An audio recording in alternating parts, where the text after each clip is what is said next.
continue this big book study, and I would like to reopen the session with the 7-step prayer. The 7-step prayer, for those who don't know, is on page, let me just find it, after obviously step 7,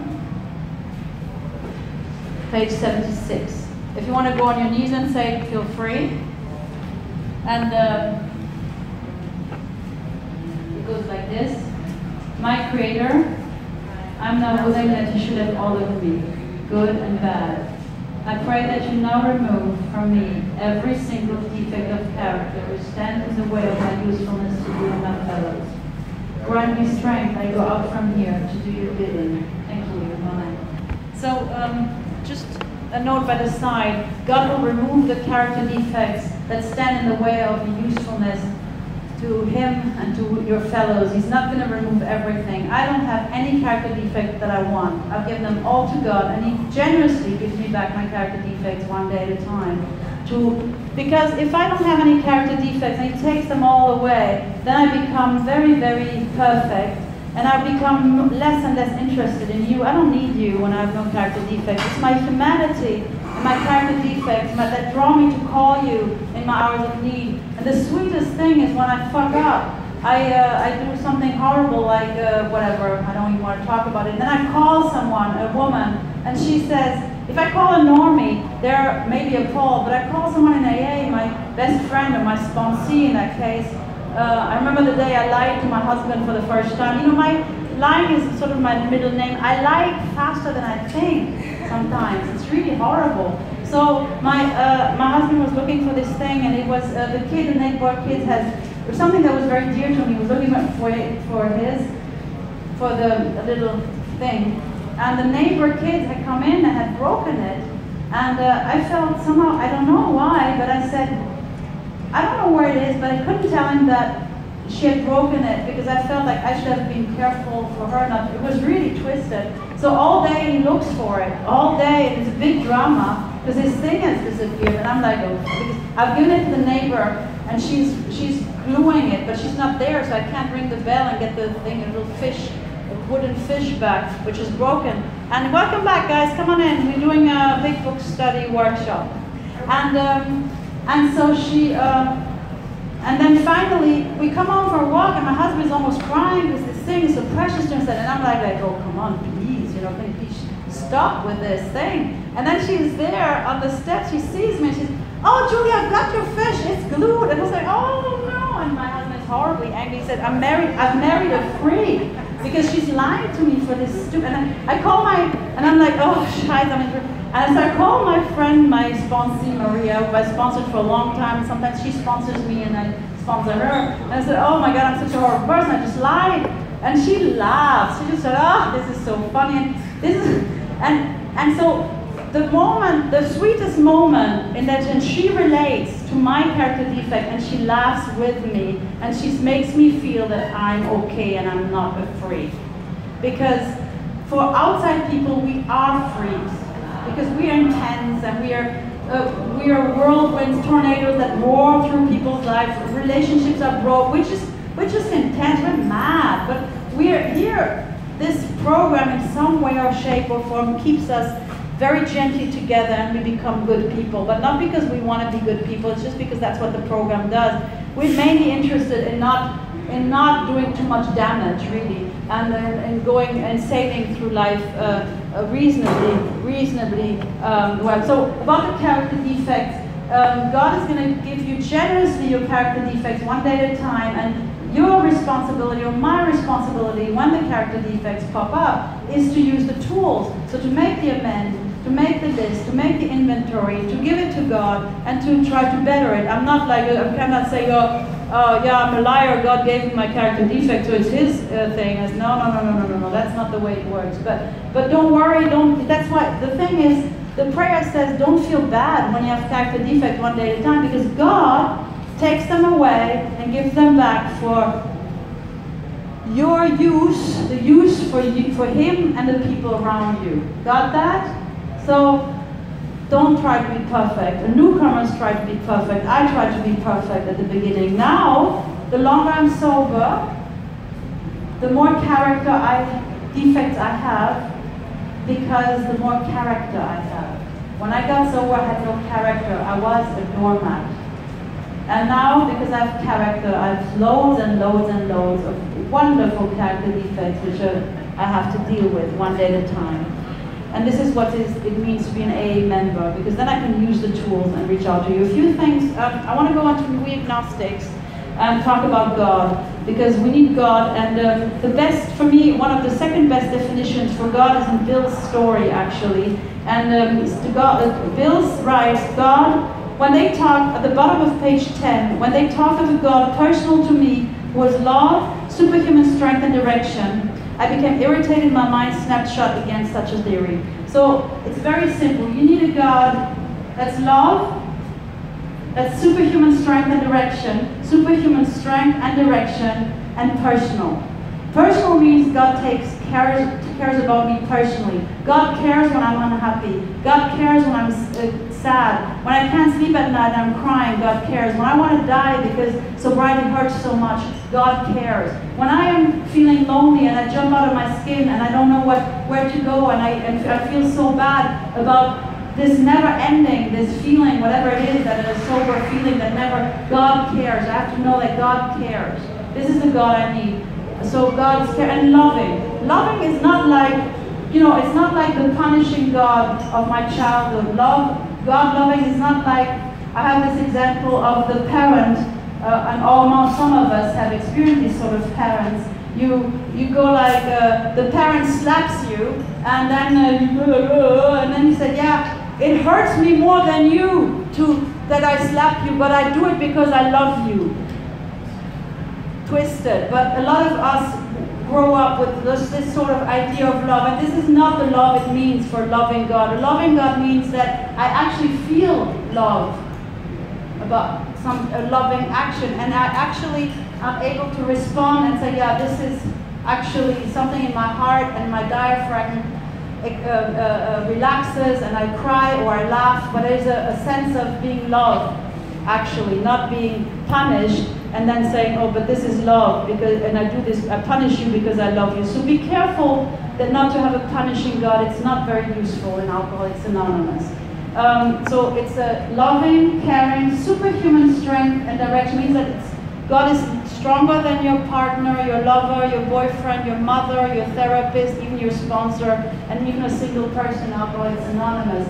God is superhuman strength and direction. God could and would if he were sought, means that no human power could have relieved your alcoholism. You cannot individually make me whole. This is why when you sponsor, you ask them to call 3 women or 3 men besides you, because you need to build a fellowship around them and us. So because the fellowship where God expresses himself through people will heal us. So superhuman strength and direction means that God guides me. I can trust when I'm in meditation, and it says you practice in the 11th step, you start to develop a sense of intuition and intuitive thought or direction. Sometimes the beginning we're a little stupid, so we think this is an intuition. We go all sorts of foolish ideas, but with practice, it becomes much easier to follow your intuition. I promise you, after 32 years in sobriety, I have a very clear intuition, and I hear the voice very clearly. And it is nice, because I don't need to work so hard for God anymore. So you practice and you learn to listen to the intuition, tells you what you need and where you have to go and what the next step is to be. And it's okay to do foolish things. Don't be hard on yourself when you do foolish things. It's normal, because you have to have a little daring, a little courage, and take a little risk. And when you take risks, things sometimes happen. Okay, and also what I want to say before we continue and about the topic of God, when you feel bad in Alcoholics Anonymous, it doesn't mean that you're not working the program. It might mean that you're actually that you're working the program very hard, and that pain comes out because you're working the program. Because what happens in Alcoholics Anonymous, there's love in Alcoholics Anonymous, and love heals. But in order to heal, the pain needs to come up. So if you're tearing up in pain, and if you cry, maybe the first 10 years of my sobriety, I had many nights nights where I cried the night through. There was so much pain in me. And I would go to meetings, I'd cry. And a guy I had a one-night stand with and would leave me and not respond my call, and I would cry. But it was not the pain that he would, about a one-night stand, but it was the pain of abandonment that this situation triggered, of course, or the incredible neediness. So don't be so hard on yourself when you feel bad. Because there's always an, oh, I have to do the right thing. If I do the right thing, I won't be in pain. Bullshit. There's a lot of pain for you here, even if you do the right thing. Because you grow through pain. Pain is this.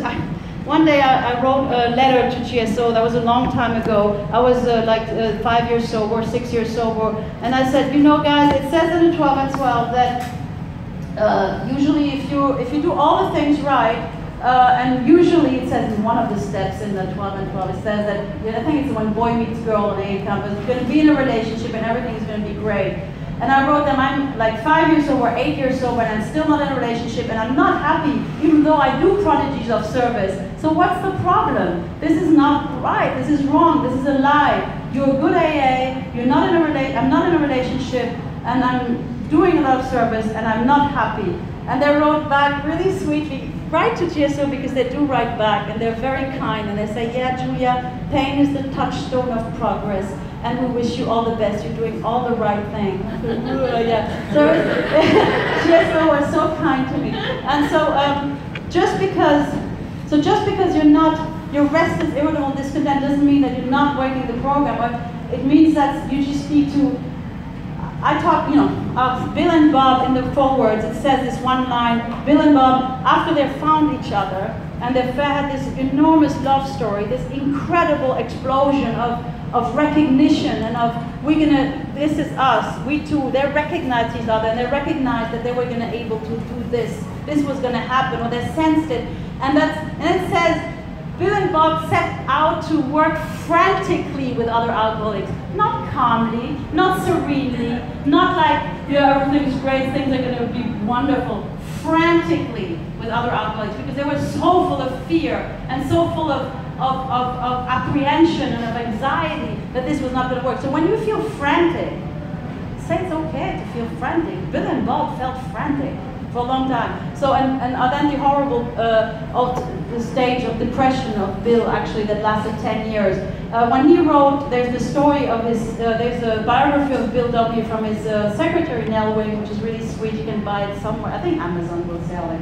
But Nell Wing's right, how Bill was in his office in Brooklyn, and he was writing the 12 and 12, and he was crying, because he felt so depressed, he wanted to die, and he would go back to the desk and he would write, and then he would cry because he felt so depressed.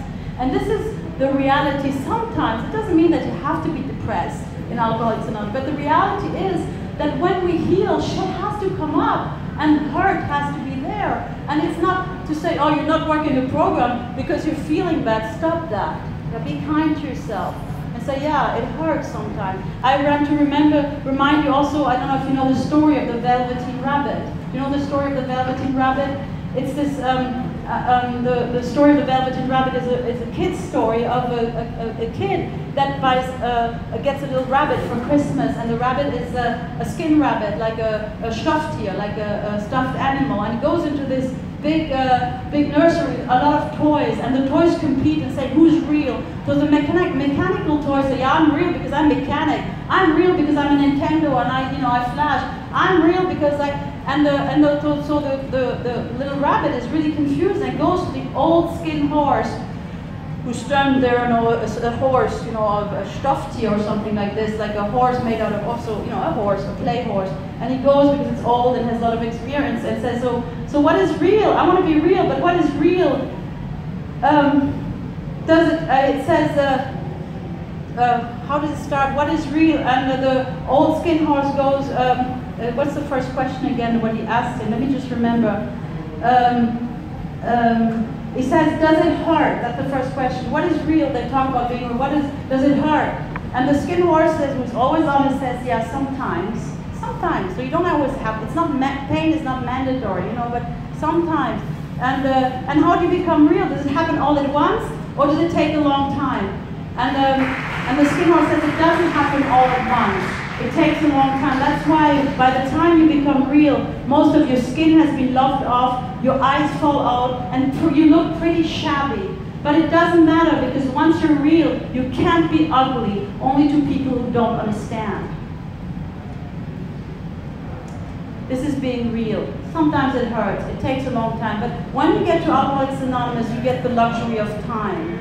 All of a sudden, there's not the need to die anymore because you're safe. So give yourself time to become real. And if it takes 10 years, I don't know, 20 years, who cares? Whatever it takes. One day it's going to be there, it's going to be fantastic, and it's going to be all worth it, I promise. It's so worth it to become real. Because there's nothing more worthwhile, nothing nicer to feel like I've become me. I don't want to be you, I don't want your dress, I don't want your hair, I don't want your man, I don't want your job, I just want what I have right now, and it's amazing, and I'm happy. So just keep on and become real. So about, let me go back here. So this is about, We Agnostics is of course one of my favorite chapters. It's the first chapter I read in the big book alone, because I said when I first got sober, I couldn't sleep at night. I have insomnia from childhood. I think my whole drinking story is about wanting to sleep. So I couldn't sleep, and a fellow member said, well, read the big book and read the We Agnostics every night before going to bed. And I said, okay, and I read We Agnostics, it's going to put you to sleep. And I did read it, and it blew me away, because it said, deep down in every man, woman, and child is the fundamental idea of God. It may be obscured by calamity, by pomp, worship, or other things, but in some form it is there. And it gave me hope, because I said, oh, okay, I'm a man, woman, or child. I'm one of those. I don't know exactly what I am, but deep down, in every man, woman, child is the fundamental idea of God. And I didn't need to make too hard terms for those who seek Him. It says here, much to our relief, on page 46, we discovered we did not to consider another's conception of God. Our own conception, however inadequate, was sufficient to make the approach and to effect the contact with God. As soon as we admitted the possible existence of a creative intelligence, a spirit of the universe underlying the totality of things, we began to be possessed of a new sense of power and direction, provided we took other simple steps. They never let you off the hook easy in the book. It's like always like, provided you took other simple steps, which means provided you do a 4th, 5th, 6th, 7th, 8th, 9th step, and provided you pray every day, provided you turn your life and we will to God constantly, provided you go to meetings, provided you help the newcomer every time you see one. So a lot of provided, but we have nowhere else to go, so we do that. But we found that God does not make too hard terms for those who seek Him. To us, the realm of the Spirit is broad, roomy, all-inclusive, never exclusive or forbidding for those who earnestly seek. It is open, we believe, to all men and women. So there I said, okay, I'm counted now, because I told you the story of the Catholic Church, where only the good Catholics were allowed to, in my childhood. The Catholics really had the monopoly on God. I was Protestant and we're not going to church. So I said, yeah, there's nothing happening, because the food was not as good. And we didn't have that food that they had. So I said, yeah, the Catholics had it made. So maybe I become a Catholic, but no, I don't belong. And when the guy blessed me, the Catholic priest blessed me when I was 17 and said, God bless you, child. I said, oh, it'd be nice if it was true, but I know it's not true and I don't belong there. And what you what AA does, it gave me it said to me, Julia, you too, you can have a God. God is for you too. And for me it was like, I couldn't believe it, because it was like I was entering like Garden of Eden or Paradise, and oh, I can have God too. Because for me God was everything that I didn't have, and that I wasn't actually. They say that definition of a spiritual person, and that's not from me, it's this old speaker, his name is Jack Brennan. If you hear his tape, it's amazing tape. They're very old, because he hasn't been with us for a long time. But he used to say that being spiritual is being needed and wanted and loved. And when we're drinking, we're not needed, and we're not wanted, and we're not loved. We might be loved by our families, but we are burdened, because we are impossible. We just create chaos. We just want, we steal money, we need money, we're broke, we drink all the time, we're useless, we're destructive. If we have children, we hurt them. If we have relationships, we destroy them. And we're impossible, we're useless. So we're not really loved, and we're not needed, and we're not wanted. All of us have experienced that. We come to AA, nobody wants us, nobody needs us, and nobody loves us. When the night before I got sober, I wrote a letter to my higher power, a drunken letter. I was so drunk, but I wrote, God, I don't know what you want from me in this life, but I realize I'm useless, I'm no good, I have nothing to give, and I knew it. It was a moment of clarity with my 20-year-old brain, and I said, I don't want, so if you want anything of me, make it happen, or take me away, I want to die. So it's good sometimes to give God an ultimatum, because the next day, I talked to my ex-therapist, and I said, I don't feel good, I want to die, and she said, go to AA. And it was really funny, because this was a therapist, a French therapist, and the therapy hadn't worked so well, because I was drunk all the time before going to therapy. Taking a beer before therapy is comforting, and it's making you talk better. And so nothing much happened, and 2 weeks later, after I actually, when she said that, this is the only thing that she said, other things. She said, you're in Paris, it's a wonderful city, join a dance class, go to a museum, go to, what do you mean you don't know what to do? And I said, I can't, there's nothing I can't do. I don't know what to do. It's autumn in Paris, please, go out, go to the park, and there's nothing she said I could do. But when she said, go to AA, I said, that's sort of, okay, yeah, this I can do. And then 2 weeks later, it was funny, because I had lunch with her, and I told her, I'm going to AA, I'm sober, it happened, you told me to go, and now I'm here. And I was, all lit up, because I had my spiritual awakening, and I was like, oh, I'm saved. And she said, I never told you that. See how God works? She said to me, I really think Alcoholics Anonymous is really dumb, and I don't think that really works. I think it's bullshit. And I said, no, you told me to go. So I don't know who was right, but I heard it.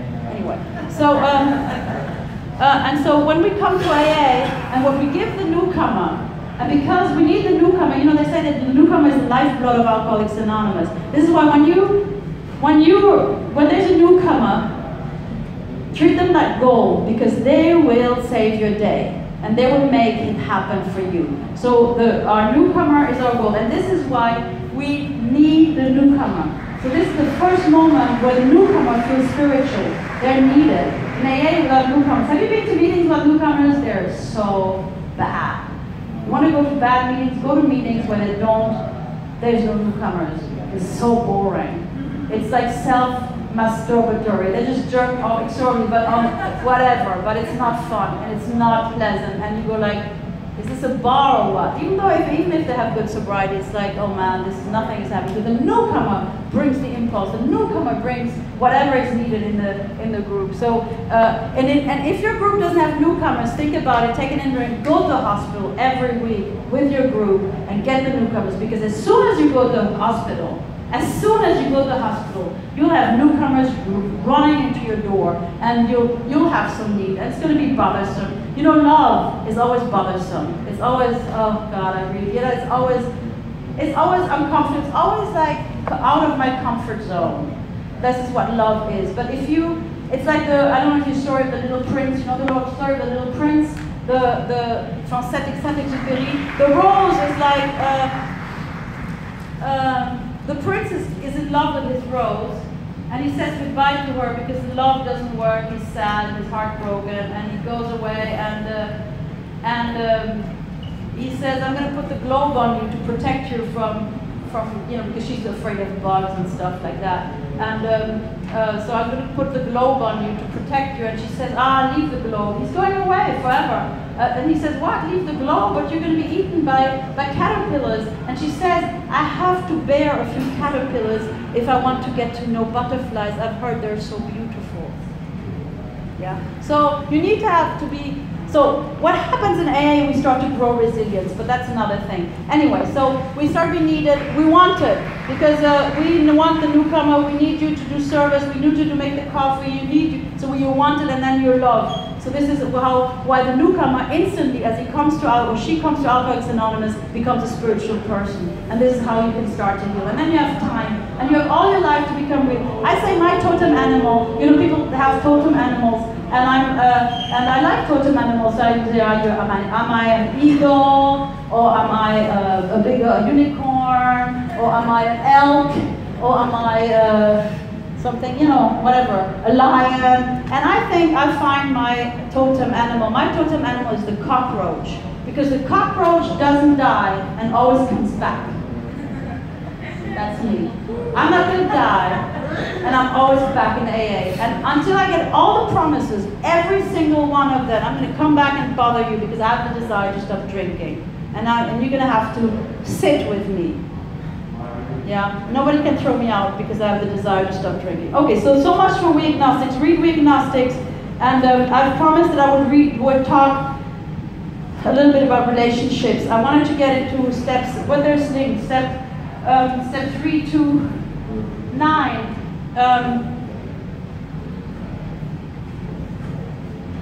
So step 1 and 2. It's all in those 4 chapters. It's the identification, it's the recognition that I need help, it's the decision to turn my will and my life over the care of God before I have to come to believe. It's the step 2 is like the result of the treatment. If I take, so 1 is where I'm at when I come in. My life is shit. I'm broken, I'm at my bottom, and I need help, and my life is unimaginable, and I ask for help. And step 2 is where I want to go, is the spiritual awakening. And step 3 till 12 is how to get from 1 to 2. And coming to believe is I come to AA, that's my, going to AA is the first admission of powerlessness. Because who comes to AA? Seriously? Who comes to AA? You don't come to, don't wake up one morning and say, oh, my life is so nice, the sun is shining, the birds are singing. Today I think I'm going to go to a meeting of Alcoholics Anonymous and have some fun. Nobody wants to go to AA. My husband is not an alcoholic, he's a filmmaker, and he's okay famous. So we have dinners with important people. And does he want to brag? So what does your wife do, all this activity and other these? And because I'm very busy with Alcoholics Anonymous, does he want to brag with his wife being an active member of Anonyme Alkoholiker? In German it sounds worse than in how do you explain? You know, it's like, and then, you know, it's like, oh, you know, it's like, and it's awkward. You cannot brag with being a member of Alcoholics Anonymous, except to Alcoholics Anonymous you can brag, or to some doctors, but it's not like you go out to your job and say, yeah, I'm a very active member of Alcoholics Anonymous, I'm very involved, like that. And they look at you and if you're lucky, they have a nephew that's in trouble, and they will be very, very good that you mentioned that. If you're not so lucky, or if you're just like, they'll maybe just shut up and be very scared and say, oh my God. So it's not something that anybody wants to come. So you come to Alcoholics Anonymous, and that's step 1. And then you come to believe, because you come back. Your second meeting is practically the second step, because you wouldn't come back if you didn't come to believe a little bit that this thing might work. Yeah? And then step 3, we're at step 3, we make a decision to turn our will and our life over the care of God. It's just a decision. We go on our knees, like I said, I would do anything you tell me to do, because nobody in AA has been this nice. Nobody in my life has been this nice to me ever before I came to AA. You treated me like an answer to a prayer. Like I said, the prodigal daughter, I was somebody who ate with pigs, and I didn't mind eating with pigs. I didn't care. As long as I had booze, I don't care. You know the story, read the story of the prodigal son in Luke Weber. It's a beautiful story. And the father has 2 sons, and he said he divides his inheritance, and he gives one son 1/2, and the other son the other half, or daughter. And the one daughter stays with him, and this is a good Al-Anon, I would say, and the other is the alcoholic and goes out, spends all the money, and takes drugs and drinks, and then ends up eating with pigs in the pig's stall. And I was like that, and I tell you, I didn't mind eating with pigs. I don't mind the deprivation. As long as I have vodka, I don't give a shit. I don't mind. And I prided myself in that also. You know, so be anywhere. I don't care. I'm a, you know, whatever. Anyway, so I wake up with the pigs, and I say, oh, I'm going to go back to my father. That's why the story is, I'm going to go back to my father and ask for help, which is God actually. And so I come, and the story said that the father sees his son or her daughter coming from far away and starts to get out the bells and tell the other son, go and kill the lamb and let's have a party because the son is back. He was dead and he's alive again. And that's exactly how you made me feel. I was dead and you were so happy to see me, and I couldn't believe it. How can anybody be so happy to see me? I was just a stupid little nuka, I'm a 20-year-old, and lost, a complete lost puppy. I think AA is like, you know those Facebook puppies?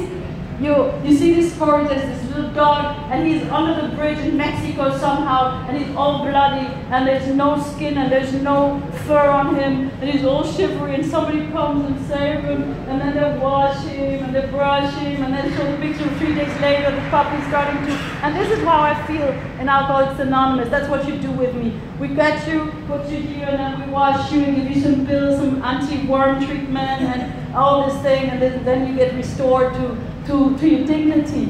And so, where was I? Yeah, so I'm here, and so why wouldn't I do the third step? I don't give a shit. Okay, do a third step. Who cares, you know? Yeah, go on my knees, give my liver, yeah, whatever. I'll do whatever you tell me, I'll do it, because I want this. This is better than anything I've ever had. Nobody has looked at me the way you look at me ever, with your eyes, and really see me. Really look at me and not be afraid of me. You don't care, and we don't care. There's one guy in the meetings I remember he's still sober, Wayne, and he when he came, like in the year 2005, he came. He was disheveled, long hair. He lived in his car in the swamps, and he came and I said I just had a slip and I'm a horrible person and I've beaten my wife. I'm a wife beater, and he was just telling us how bad it is. And then at the end, everyone went like, keep coming back. And he was like really shocked. He's like, what do you mean keep coming back? You still want me? I'm a horrible person. I said, yeah, we don't care. Come back. It's going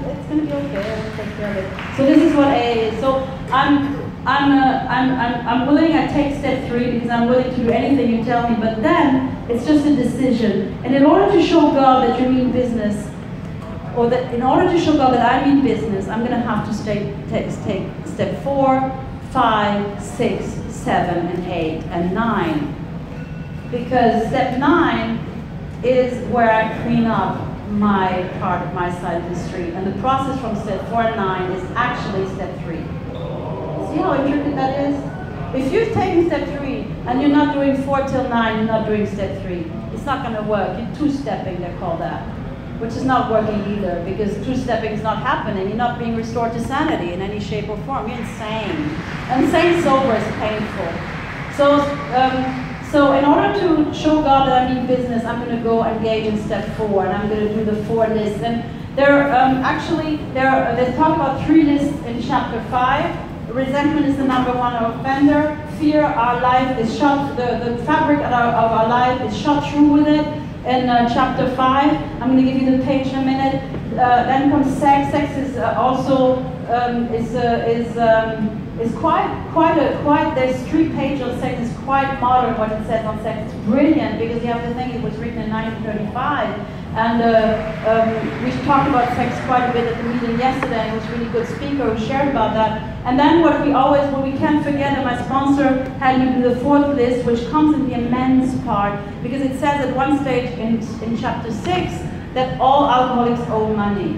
And in order to do your financial amends, you need to make an inventory of who you owe money to, who you've stolen money from, who you have a financial relationship with that is painful. This is what comes on your inventory. So when you do the inventory quickly, you do 4 lists: a list of resentments, a list of fears, a list of your sexual encounters, and also your sexual role models, actually. Baba, mama, the people who abused you, the people who you played with, sex, whatever. Do it all, put it all on there. And then, and the finances is everybody who you have a painful relation, sexual relation, financial relation, also painful or sexual relation, but that's on the sex inventory. And I'm gonna And then you do it the classic way to do it. There are many ways to do the 4-step. I like the classic way because I've seen it works every time. It works. I've done hundreds of 5th step, 5th step that way. It works every time, and it works. So why change it? You know, there are other ways to do it, but why? And I tell my sponsees that a good 4-step can be done in 3 sessions of 2 hours. You don't have to spend a year on the 4-step. Yeah, just get it over with. When you look at Bill and Bob and the early AAs and the stories, most of them took their 4-step in the first day of sobriety and made their amends the first day of sobriety. And the 10th of June, the date of birth of Alcoholics Anonymous, is the first day of sobriety of Dr. Bob. And Dr. Bob spoke with Bill on Mother's Day in May and stayed sober. And then he went to Atlantic City for a conference, a medical conference. He got drunk. And when he talked to Bill on Mother's Day, or the day after Mother's Day when they first met, he said to Bill, "This is all great, I love it, but I'm not going to make amends. Never. Because this town, Akron, I'm known in this town, and nobody can know that I'm an alcoholic, because I'm a doctor and I'm a very prominent citizen." Of course, everybody knew, but yeah. And so he went to Atlantic City. He got blind drunk. And on his way back, he was so full of shame that before he returned to the house where Bill was staying, because Bill was broke, he didn't have a return fare, remember? It was a depression, there was no money. Good for us that there was no money, because if there had been money, AA would have never started. So sometimes when you're poor and you have no money, think about that. You know, there's something in that too, because you have creative resources to deal with. You're more creative when you're poor anyway, so maybe that's my preconceived ideas, I don't know, outside issues. But so Dr. Bob returned, Bill was at home with Lois waiting for him, they didn't know where he was, and before he came home, because he was so full of shame, he made all his amends in town. And then he stayed sober. So remember that when you work with sponsees, don't let them wait for a year before you whip them into steps 4 till 9. Give them the 4 till 9 immediately on their rhythm. Say when they're ready. I mean, I'm sponsoring you. We can read the book, but meanwhile you start your 4th step, and I'm ready when you're ready to take the 5th step. And I usually tell the sponsees, because it's good for the sponsees to have a date, because that gives them the feeling that I care for them. So I said in 4 weeks we make this date, and in 4 weeks I give them 4 weeks because that's reasonable, I think. But also a little pressure. And then on 4 weeks we meet for the 5th step.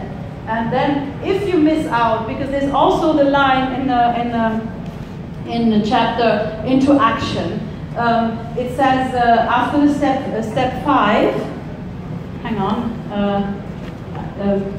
you see now I'm in a little hurry, so I want to get over all I want to get all the info to you, so I'm not reading that much anymore, but I want to share this. There are these amazing promises. We pocket our pride, page 75, illuminating every twist of character, every dark cranny of the past. Once we have taken this step, withholding nothing, we're delighted. We can look the world in the eyes.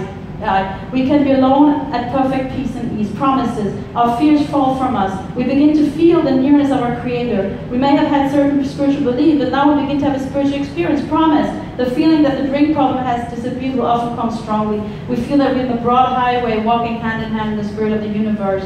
And then it goes. Then we go home. We thank God from the bottom of our heart, so that we know Him better. That's going to be step 6.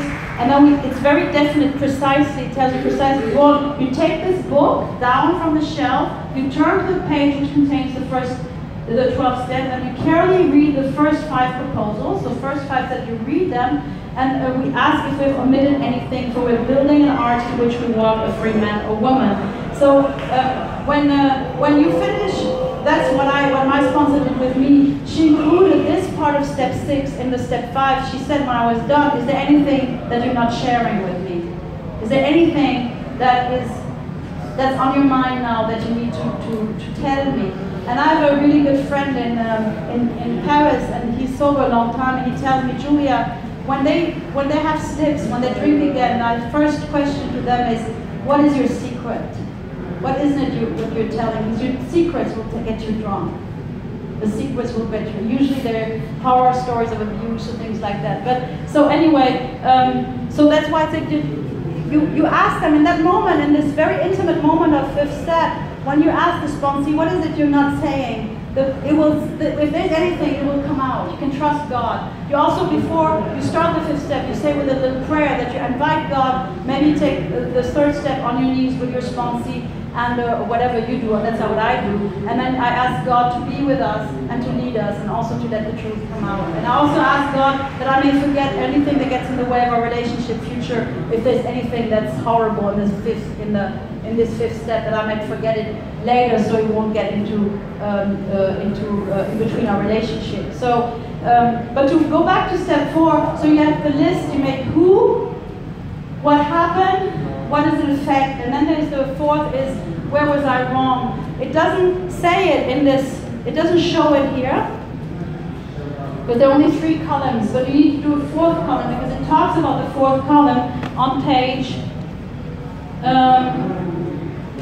Referring our list again, we're putting out of our minds the wrongs others had done. We resolutely looked for their own mistakes. Where had we been selfish, dishonest, self-seeking, frightened? So I'm not going to read all of it because the time is a little short, but I want to say, so when you I tell my sponsees, this last column where I was wrong, you can fill it up when you do your 4th step, but usually you won't know, because I didn't know. And when I thought I knew, I was always sort of mistaken. For example, there was the example of, in my fear list, I'd written, yeah, I'm very lonely at university because I'm afraid of people. And so I end up being alone a lot, eating alone, and everybody else is having friends and eating with others, but I'm always alone. What does it affect? Of course, my studying. It affects also my self-esteem. It affects my life as a student. Where was I wrong? And I wrote, I'm a shy person. That's what I wrote. I'm a shy person. And she said to me, she pointed out, yeah, but Julia, shyness is a character defect. It's thinking about what your effect can be on others and being obsessed by it, rather than going out and looking at the others simply and being sort of oblivious of the effect that you might have. And once she said that shyness is a character defect, I promise you I was never shy again. It was over, because I didn't want to have a character defect. It's called shyness. So the sponsor helps you to own up to your humanity and to your responsibility, being responsible for myself and taking care of myself. I need to talk to people, I need to make contact, so I need to go and reach out. So for example, so I do the last column, where was I wrong? I do it with my sponsee, we do it together, and we sort of, already we start to talk about the amends, the eventual amends that will be coming up. So I start to gently nudge them into step 9, because I make my list, I listen and I make a list already myself, and then this is how it is written.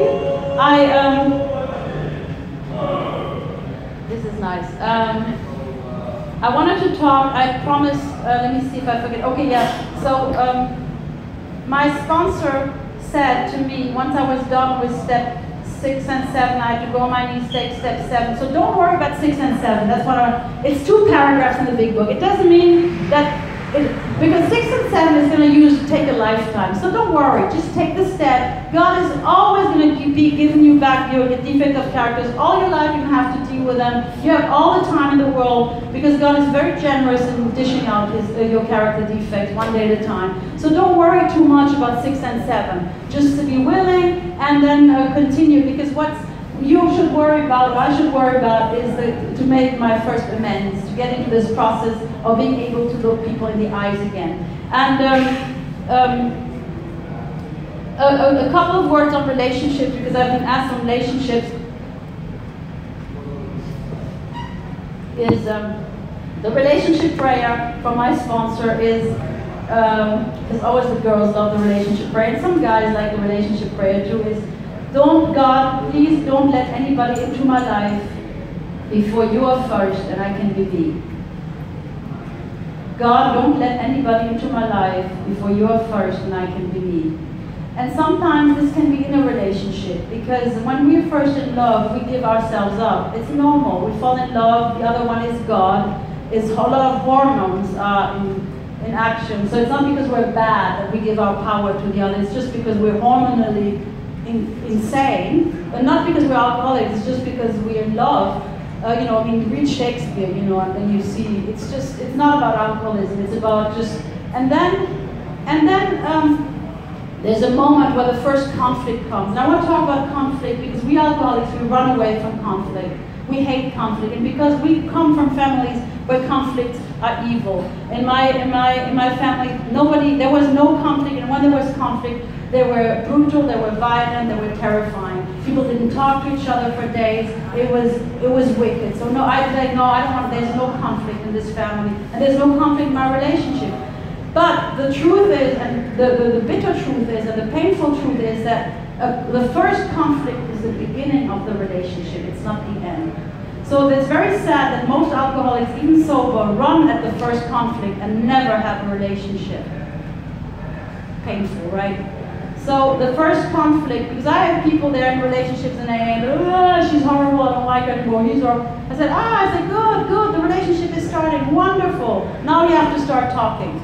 Because, you know, and the relationship is about starting to talk. So when you have your first conflict, sometimes you have to get out of the relationship. But that's another thing that my sponsor said to me, along with the prayer, God, don't let anybody into my life before your first night can be me, is she said, God puts people together for their use and the use of the people around them, and He takes them apart for their use of the use of the people around them.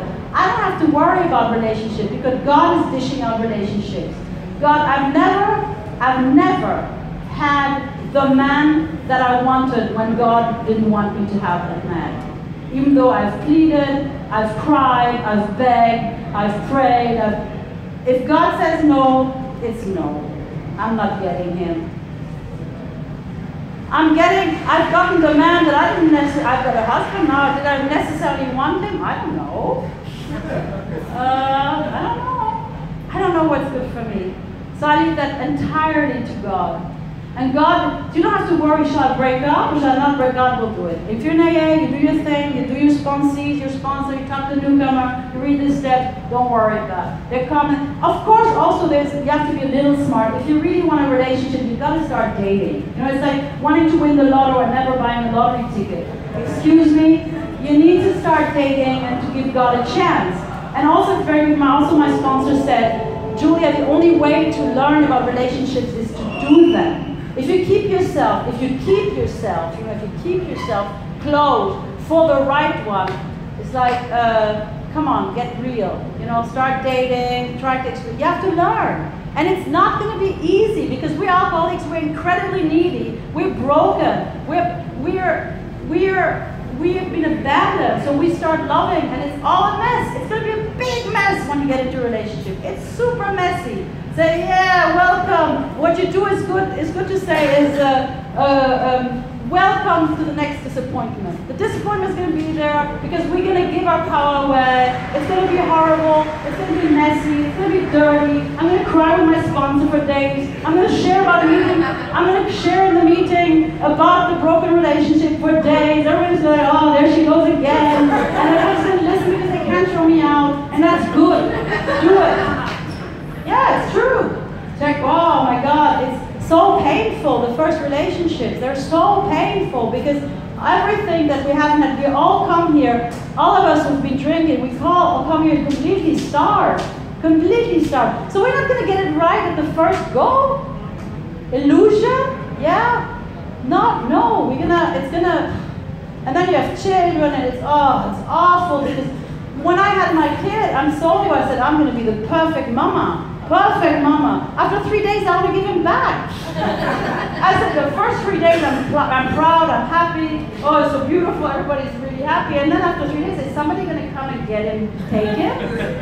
Means what now? It's like, what, he's with me all the time? What about me? It's incredibly hard to have a kid sober. Because forget you, but I'm also very selfish, self-centered. I'm fearful. It's going to be tough. And this kid is crying, and I don't know what he wants, and kids are cruel.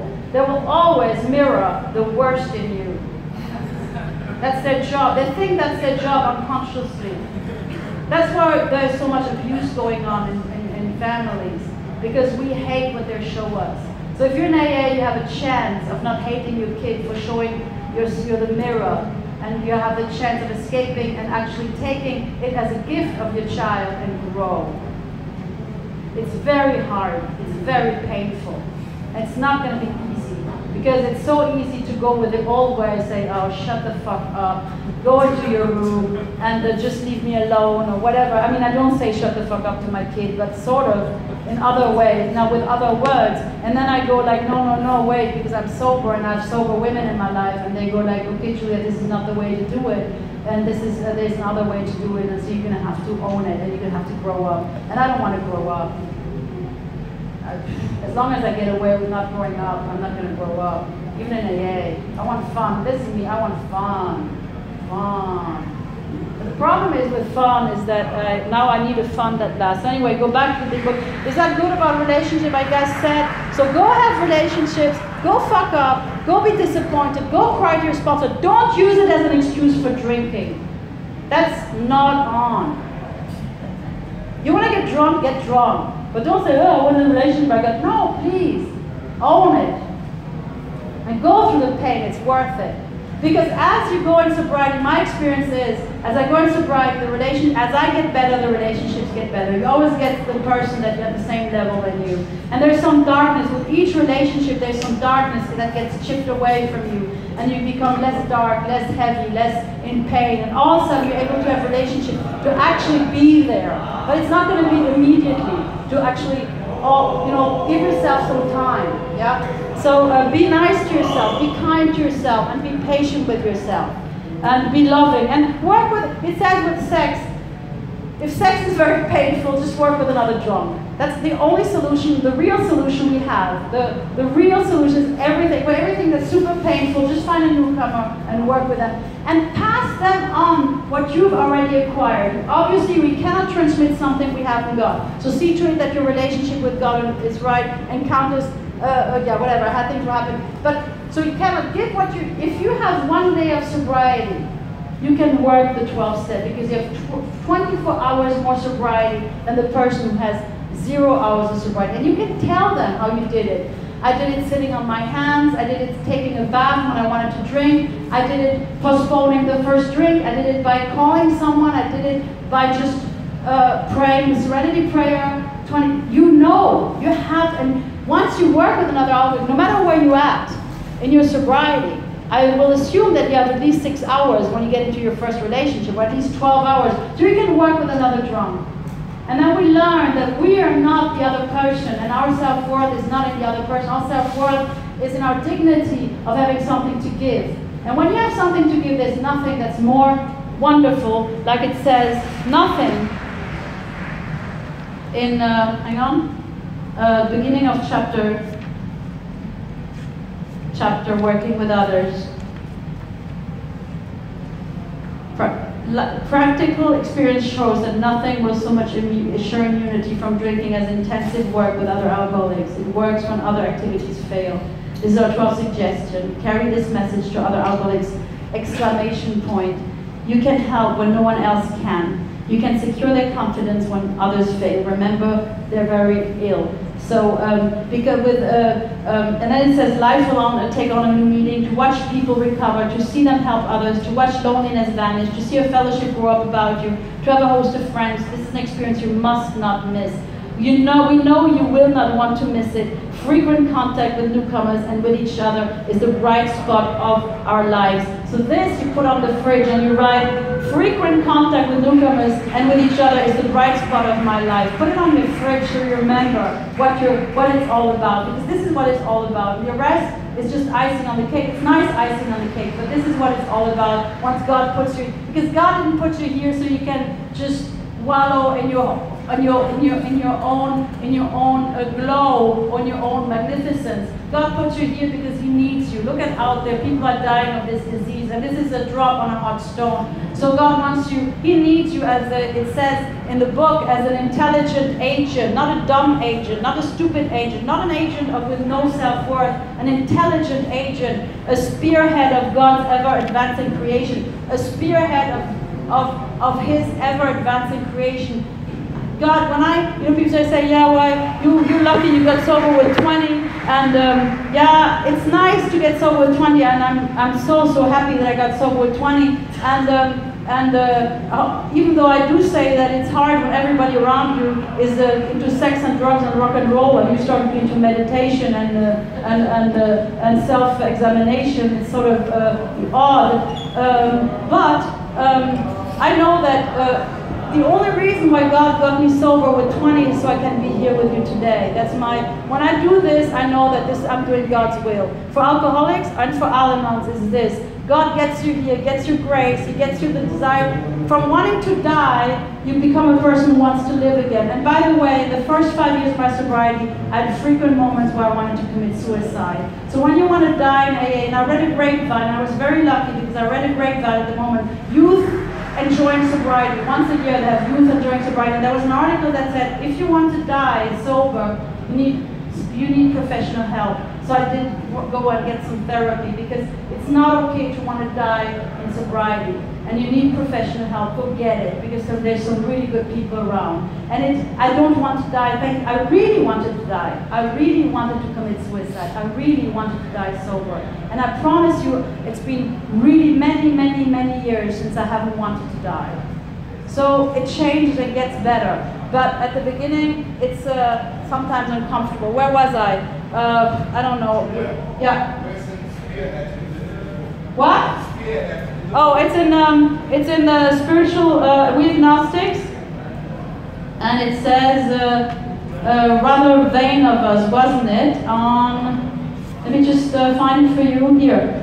Page 49, instead of regarding ourselves as intelligent agents, spearheads of God's ever-advancing creation, we agnostics and atheists choose to believe that our human intelligence was the last word, the alpha and the omega, the beginning and end of all. Rather vain of us, wasn't it? Yeah, we're vain alcoholics.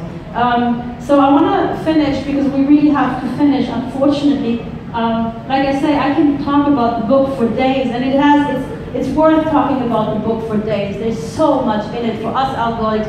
For outside people, it's just a book, but for us, it's a treasure trove. And so before I finish, I want to go back on the prayers, that I want to show you which prayers are in the big book that helped me a lot, besides the 3rd step prayer, the 7th step prayer, the 11th step prayer, which is the St. Francis prayer, in the 12 and 12, and the Serenity prayer. And for some of us who got sober in those areas of the world where they say the Lord's Prayer. I'm not religious, so I love the Lord's Prayer. When they said it in Paris, oh, the Lord's Prayer, this is such a nice prayer. But now I want to show you the resentment prayer. The resentment prayer goes like this. Hang on.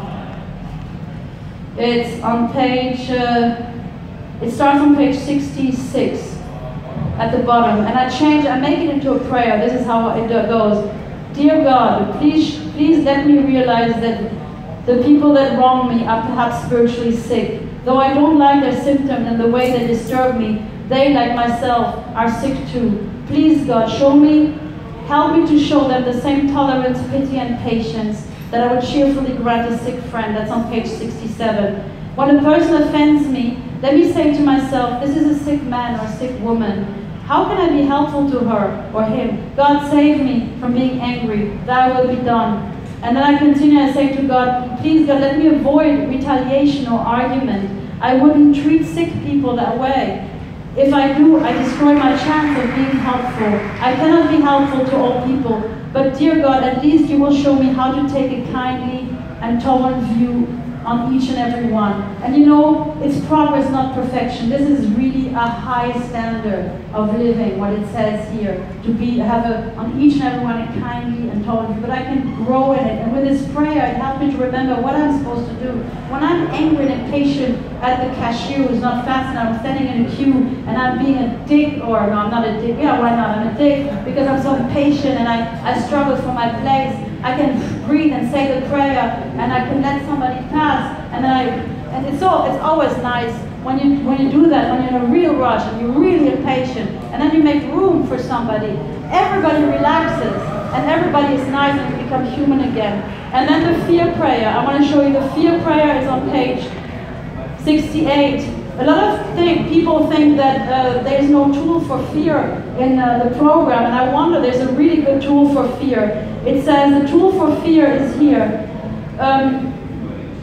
It says that we reviewed our fears thoroughly. I put them on paper, blah, blah, blah. And we asked it. So it talks about self-reliance. It's not a good, even if I know why I'm afraid, and if I know about fear, it's not enough to treat my fear. But what it says, dear God, let me remember, that's on page 68, that I'm now on a different basis, the basis of trusting you and relying upon you.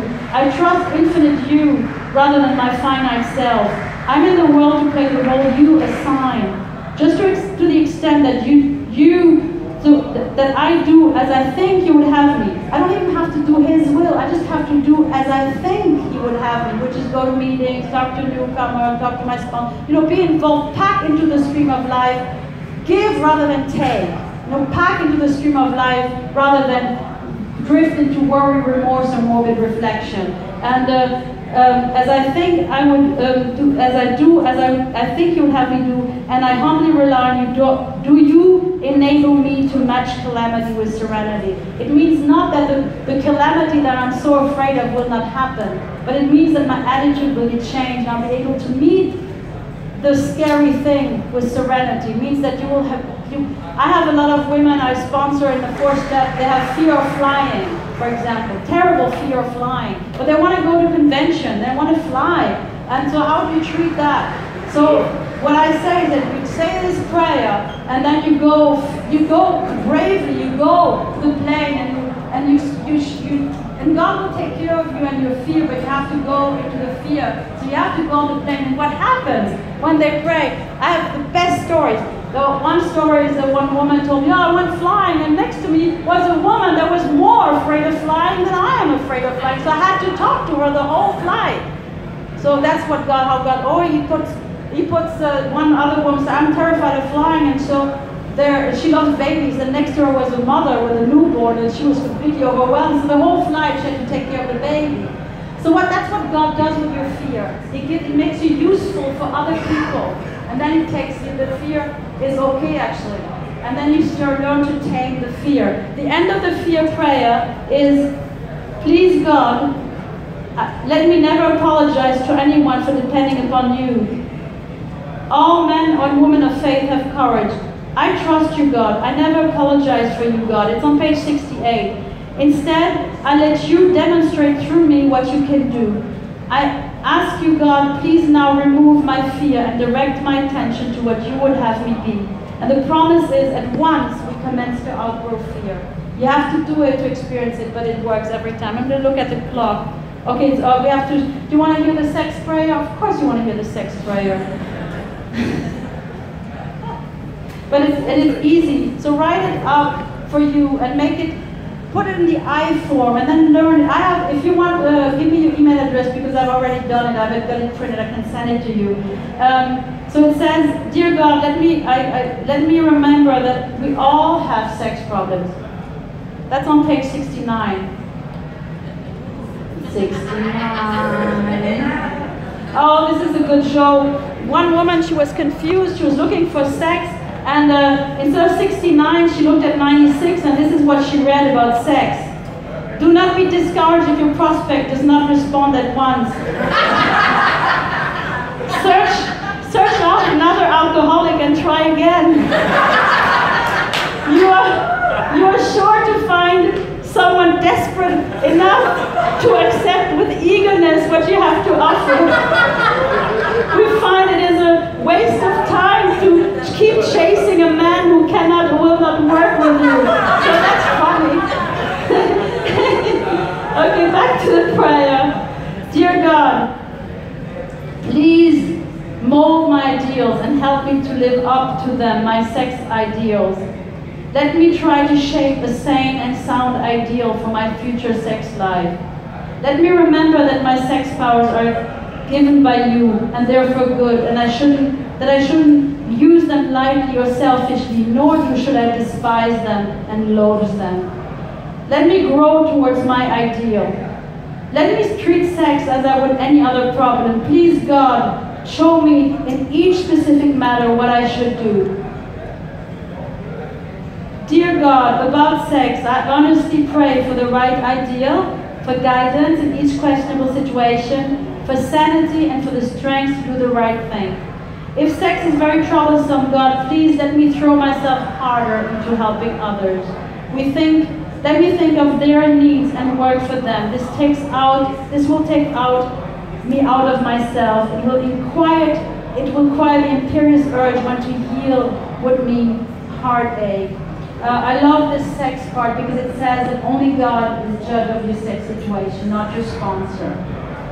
The sponsor, because we come from a history of people controlling our sex lives. The church, every church always wants to control your sex life. Your priest, your mother, your father, even your boyfriend, whatever. But of course, your boyfriend should control your sex life somewhat. But anyway, only God is judge of your sex life. So avoid hysterical advice. If you like the straight pepper diet, go for it. The only thing you have to think about is consent, meaning you're not hurting anyone while doing it, and 2, safe sex. Because when now you're sober, you don't fuck without protection anymore. It's over. So it's a bit of work. Yeah? And if you don't like the straight pepper diet, go for it. I had a wonderful woman, Callie. Remember Callie? She got sober after she'd been quite a bit of a slut drinking, and then she came sober and she became Christian. So she was singing Christian songs on her guitar, and she said, "No, I'm gonna only have sex when I get married." And it was like, "Oh, okay." And then she met, what's his name? Nick and Kelly. Nick fell in love with Kelly. They were friends, and Nick went to Ted and said, "What do I do? I just want to fuck her. I want to have sex with her so bad, but she doesn't want to. She's Christian, guitar, Christian songs." And then all of us in AA, we said, "Just get married." And they married, and they're still very happy. They have 2 kids. And, you know, it's fine. But it's not about how much sex you have. It's how you deal with it, and that you're sober and responsible. You're not a victim anymore. Sex also, and finish with that. If you don't like what you're doing sexually right now, stop immediately. Don't endure. If you don't like what you're doing, in the middle of it, say, "Oh, this is not good for me. Let's stop and drink tea and have a conversation and meet the person you're actually having sex with. And say, this is not so good for me, is it good for you?" You might have a conversation and a lifelong friend. Because when you start to talk to people, you get friends. But it's also okay to have a one-night stand if you want. At least you will remember it, and you can be kind and giving. So anyway, on these wise words, make your decision of who you are sexually and go for it and follow your ideal, and that might change. But it's not all about sex. It's about no, I have to stop. Let's stop it. If you liked it, and I hope it was good for you, just pass it on and start big book studies in your group and invite people and just listen to John Charlie and then do what they say, and then you'll grow into it and you'll become a very good big book person. And if you read together the big book, not just in a meeting, but actually really study it with a group, your life will be amazing, because it's so, when I do the big book study every week, I feel great. The others feel great too, because when we read the big book, everybody feels great. But it's really, my sobriety is really getting better. So anyway, let's stop, because we're over time. Thank you so much for your attention. Let's close with the St. Francis prayer.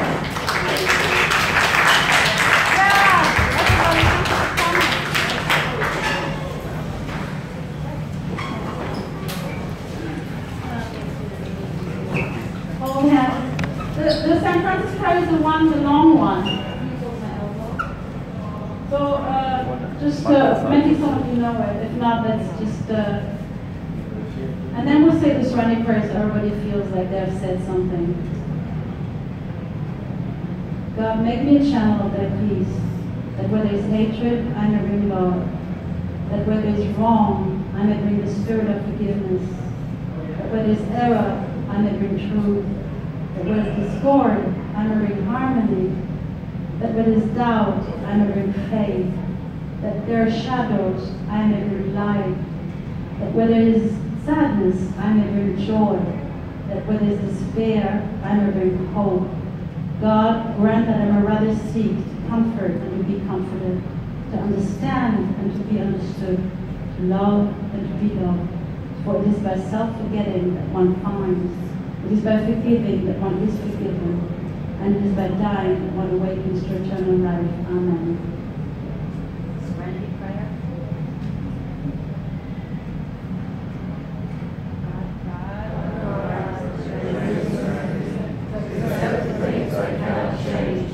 Courage in things I can, but the wisdom to know the difference.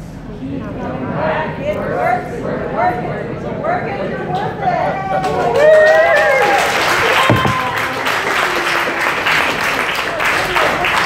Thank you very much. This is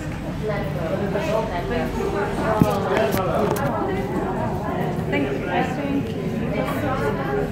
you.